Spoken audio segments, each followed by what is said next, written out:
Hi everyone, I'm Jeff Gerald, Vice President and Head of Advisor Engagement at National Philanthropic Trust. Today, I'm excited to be joined by my colleagues, Fernando Gonzalez and Rhonda Branch. They're both regional directors here at NPT, working closely with advisors and their clients to achieve philanthropic goals through donor-advised funds. Fernando, Rhonda, it's great to have you both here. Today, we're discussing giving season, the time of year when charitable activity really picks up.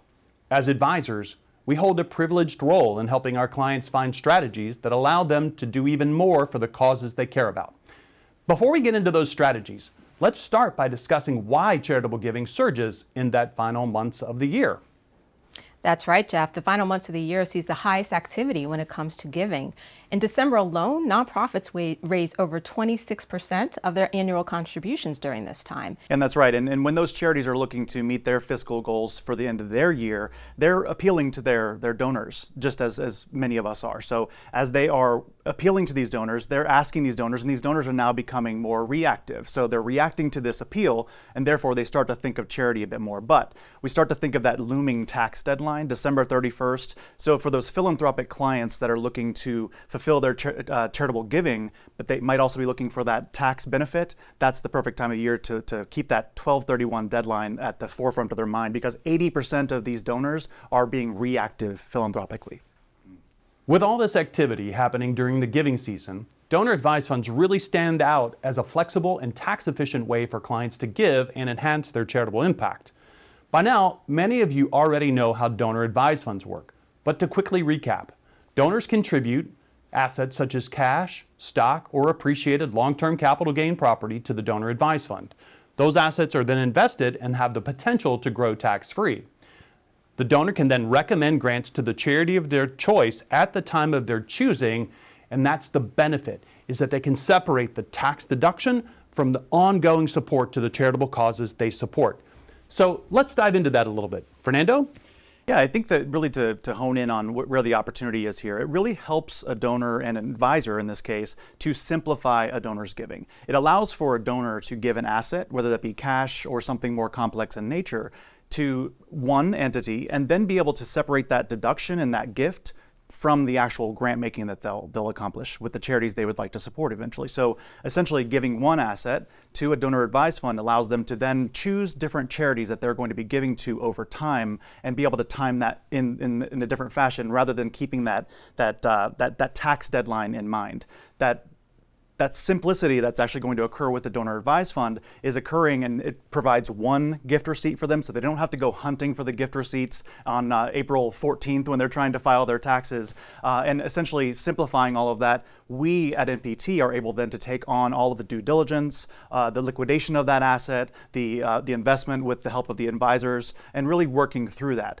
The other piece that I would mention is obviously the donor advised fund provides the flexibility that's going to allow for a donor to consider different assets. And we'll talk more about some of the complex assets that we could accept, but cash, marketable securities, this could mean some privately held business interest, real estate. All of these become better options where we have the capacity internally to work with these donors to really meet their philanthropic needs in the donor advised fund specifically. So Fernando, that really speaks to why donor advised funds make sense for the end of the year. However, we know that donor advised funds provide flexibility year-round. Rhonda, would you like to speak to that? Yeah, so DAFs actually provide long-term flexibility, not just at year-end, but all year. Clients can make significant contributions at year-end to take advantage of some of those tax deductions, but they actually don't have to make grants right away. In fact, DAFs are actually legacy building vehicles. In fact, the average DAF size right now is about $122,000. But at NPT, you have a lot of options. We can open up a DAF for starting at $10,000, and there's a wide range of what they can offer what we can offer in that regard. In fact, if you have $500,000, you then have the ability to have a more customized approach. So you can start to bring legacy and endowment planning and foundation planning into your overall giving goals as well. In fact, clients can recommend how to invest those assets for tax-free growth, building a charitable reserve for immediate and long-term plans. And the very cool part, clients can start to bring family members into the fold. They can designate successors, they can have nonprofits as beneficiaries, and really start to build that charitable family legacy as well. So now as we look at these benefits, it's important to consider the options available to advisors and their clients. With so many donor advised funds providers out there, we often hear, why NPT? So let's dig into that a little bit.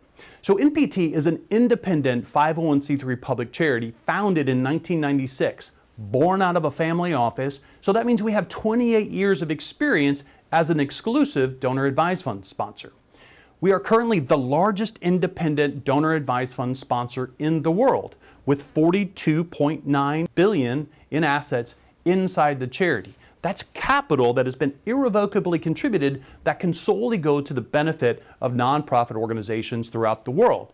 Speaking of the world, we've made 778,000 grants for a total of $31.2 billion in philanthropic capital that nonprofits can leverage in service of their mission. So we mentioned independence. Let's talk a little bit about that. Why does independence matter? Because independence allows for greater flexibility in the types of assets we accept, the investment strategies that advisors can leverage for the benefit of their clients to create philanthropic capital, but most importantly, it helps us collaborate with advisors and their clients to be a philanthropic partner in service of our donors' goals. So Fernando, would you like to add in some detail on that? Yeah, definitely. When I think about what the advisor experience is like and when they're working with their donors, of course, they're probably looking at a lot of their taxable accounts, their retirement accounts. They've had the opportunity to really understand what the donor's trying to accomplish in these cases. So they're looking at the donor's investment accounts, but of course, they're also considering their full balance sheet. So understanding what might also be on that balance sheet, it could be an old stale asset that's been there. It could be a privately held business interest, cryptocurrency, real estate. Whatever you can think of is probably on that balance sheet. Most donors are going to default to a cash or securities gift because that's just what they think when they think, okay, charity, I'll give these assets. But what a donor advised fund is able to accomplish, it's able to open up that balance sheet a bit more, allow for the donor and the advisor to consider assets that might still be very readily available charitable assets. So that could be a large concentrated position of restricted stock. It could be many different things. One interesting statistic that we pulled up when we were talking about this was that these privately held business gifts between 2022 and 2023 increased about 26%. So that was a really interesting statistic, just showing that these types of gifts are increasing still year over year. And even during the pandemic, we saw that these numbers were continuing to come in at a very consistent pace. These gifts of also the LLCs and the partnerships, those are also up 10%. So it's just continuing to show that these gifts are becoming more front of mind for the advisor. And that's really part of our role, is to continue to tell the story of how the donor advised fund becomes that flexible piece to the ways that donors are really accomplishing their philanthropy. One other piece that I would mention there is also the flexibility around the investment side. As the donor advised fund is opened, the advisor starts to work with their client to identify what is the path that they're going to take when it comes to these investable assets. We'll allow for a discretionary portfolio, but also allow for a non-discretionary portfolio at a certain level.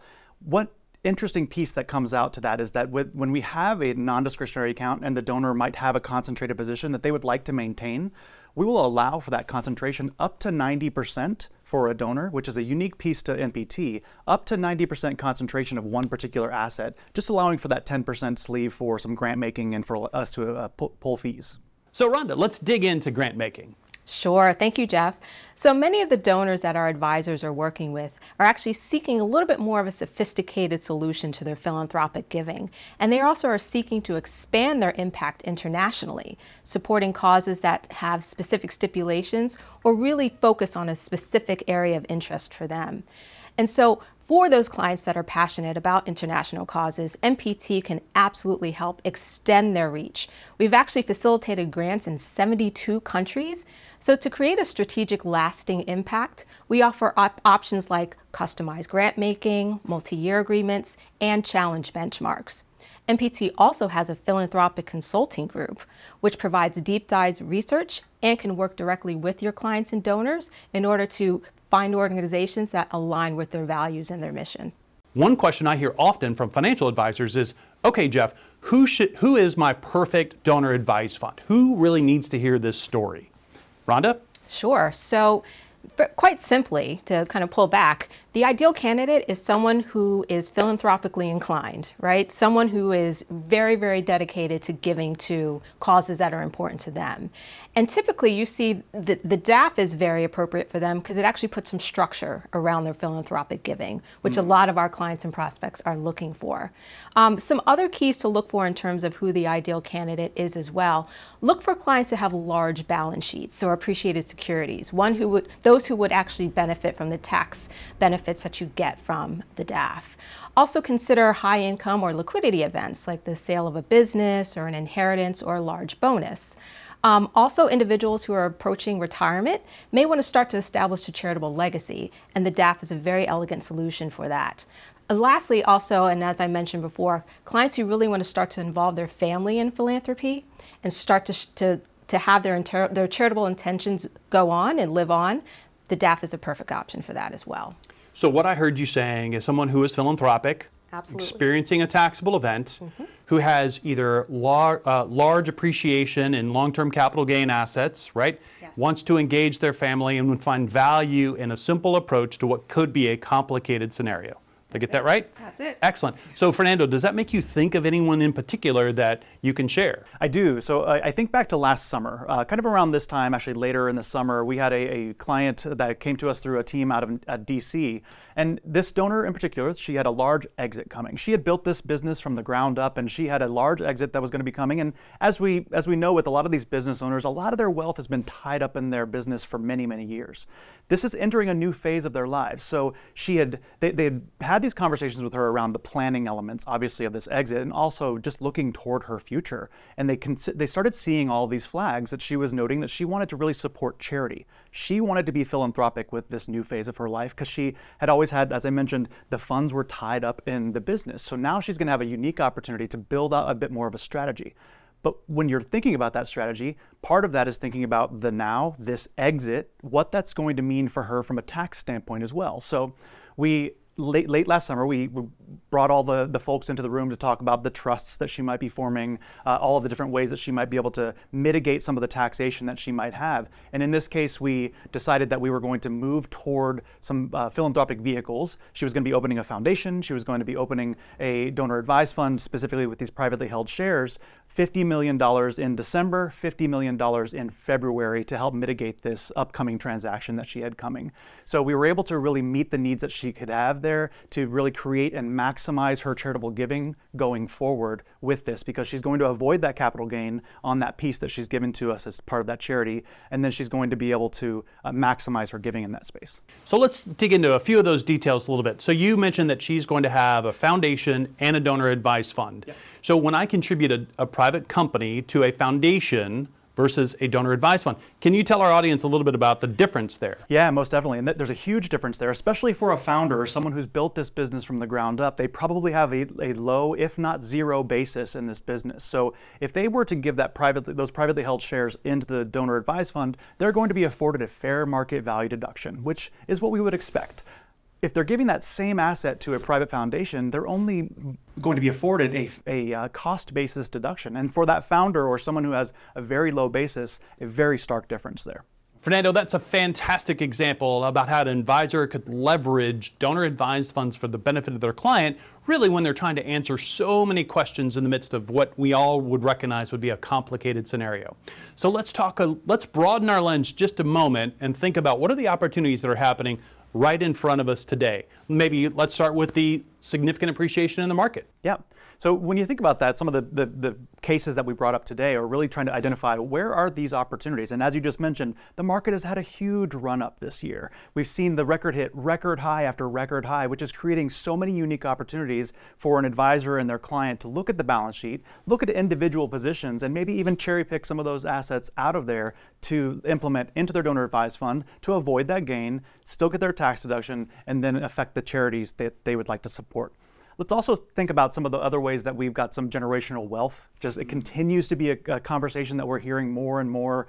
Generation after generation are starting to pass assets down, and they're starting to think about the charitable piece being a part of that. So we think that 77 million Americans right now are over aged 60 right now. And about more than 30% of that, that's the US wealth, that accounts for 30% of that. So it creates a really unique opportunity for us to understand how does the charitable piece get implemented into that conversation to help mitigate some of the taxes, but also create those lasting legacies that Rhonda was speaking about earlier. And then finally, next year, that looming, the end of the Tax Cut and Job Act is going to be coming. We have no idea exactly what's going to happen. Many of the firms that we all work with have their own opinions of what could happen after November, but nobody officially knows. We're going to find out over the next 10 to 12 months, but we know what can happen now. What does the current act allow for us to do? And that creates the new opportunities for us to understand what we can control today. So let's talk about that just for a moment. So what I just heard you say is the future is uncertain. So what do we do now? We plan based on what we have, right? So we leverage the certainty of now and just simply say, here are the tax laws that we have been provided through Congress. We're going to help our clients identify the right asset. That's what I heard you say, right? Think about their granting goals. That's what you talked about. And ultimately, this is set on a foundational or generational transfer of wealth that some people have put at $10 trillion of privately held businesses that will be moving from one generation into the next. Sounds like a great time to talk about philanthropy. Am I right? Absolutely. Excellent. So as we approach the end of the year, what can advisors do to set up donor-advised funds and prepare their clients to make an impact this giving season? Sure. So start those conversations early. Now is the time to discuss your clients' giving plans. We can assist with assessing contribution feasibility, we can bring in subject matter experts, and we can also consult with your clients' centers of influence. And that can be CPAs, attorneys, anybody who's going to be helpful in making those decisions. But knowing the deadlines is critical. The most important piece of this is the receipt of the assets so we can be able to start those processes. So we have a guide on Giving Point as well as mptrust.org with all the deadlines by asset type. It's also important to consult with your internal resources as well to ensure you know your firm's own internal processing timelines. Fantastic advice. Thanks, Rhonda.